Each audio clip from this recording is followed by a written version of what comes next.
Hello，Distinct Design，今日就同大家介紹一間間隔兩房嘅547尺私人樓設計。每日最期待嘅事就係返屋企，一個可以令身心都安頓落嚟嘅屋企。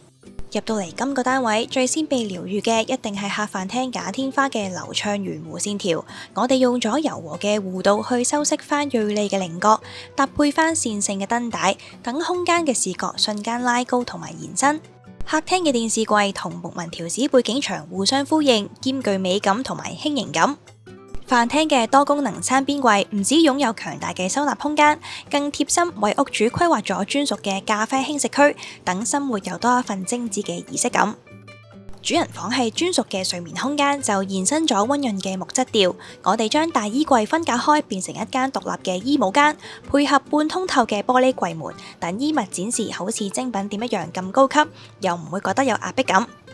至於廚房同埋浴室，就展現咗美觀而又實用嘅設計。廚房嘅電器完美融入咗流暢嘅動線，浴室就以沉穩嘅灰色磚配搭翻木質調嘅鏡櫃，喺極簡中展現現代感嘅質感。今條片就介紹完啦，我哋下條片再見啦，拜拜。